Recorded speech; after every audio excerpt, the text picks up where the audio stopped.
Welcome back to another technical deep dive here in the debug zone. Today we're tackling a big question and breaking it down with insights from other users. Hopefully this clears up some misconceptions and helps you get the answer you need. So buckle up, stay a little curious, and let's jump right in.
And that's a wrap.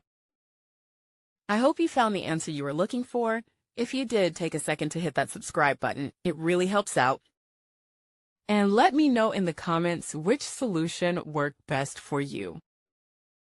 See you next time in the debug zone.